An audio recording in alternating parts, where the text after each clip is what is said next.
I want to tell you about an essential vitamin you've probably never heard of. If you're a parent or plan to be one, it might be more important to your child's growth than all other vitamins combined, and only you, a parent, can provide it. I call it vitamin N, the word no. More and more children, I find, are suffering from vitamin N deficiency, and they, their parents, and our entire culture are paying the price. Let me illustrate my point with a story that's quite typical. A father, I'll call him Bill, gave his son, age 5, pretty much everything the little boy asked for. Like most parents, Bill wanted more than anything for his son to be happy, but he wasn't. Instead, he was petulant, moody, and often sullen. He was also having problems getting along with other children. In addition, he was very demanding and rarely, if ever, expressed any appreciation, let alone gratitude, for all the things Bill and his wife were giving him. Was his son depressed, Bill wanted to know? Did he need therapy? His son, I told him, was suffering the predictable ill effects of being overindulged. What he needed was a healthy and steady dose of vitamin N. Overindulgence, a deficiency of vitamin N, leads to its own form of addiction. When the receiving of things begins to generate nothing but want for more things. One terrible effect of this is that our children are becoming accustomed to a material standard that's out of kilter with what they can ever hope to achieve as adults.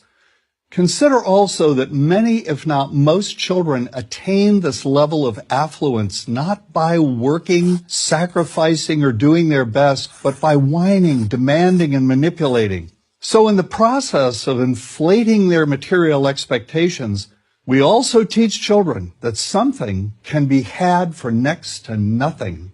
Not only is that a falsehood, it's also one of the most dangerous, destructive attitudes a person can acquire. This may go a long way toward explaining why the mental health of children in the 1950s, when kids got a lot less, was significantly better than the mental health of today's kids. Since the 50s, and especially in the last few decades, as indulgence has become the parenting norm, the rates of child and teen depression have skyrocketed. Children who grow up believing in the something for nothing fairy tale are likely to become emotionally stunted, self-centered adults. Then, when they themselves become parents, they're likely to overdose their children with material things. The piles of toys, plushies, and gadgets one finds scattered around most households. In that way, overindulgence, a deficiency of vitamin N, becomes an inherited disease. An addiction passed from one generation to the next. This also explains why children who get too much of what they want rarely take proper care of anything they have. Why should they? After all, experience tells them that more is always on the way. Children deserve better. They deserve to have parents attend to their needs for protection, affection, and direction. Beyond that, they deserve to hear their parents say no far more often than yes when it comes to their whimsical desires. They deserve to learn the value of constructive creative effort as opposed to the value of effort expended whining, lying on the floor, kicking and screaming, or playing one parent against the other. They deserve to learn that work is the only truly fulfilling way of getting anything of value in life, and that the harder they work, the more ultimately fulfilling the outcome. In the process of trying to protect children from frustration, parents have turned reality upside down. A child raised in this topsy-turvy fashion may not have the skills needed to stand on his or her own 2 feet when the time comes to do so. Here's a simple rule.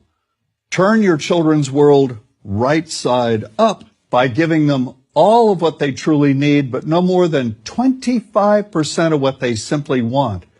I call this the principle of benign deprivation. No. Vitamin N. Dispense it frequently. You'll be happier in the long run, and so will your child.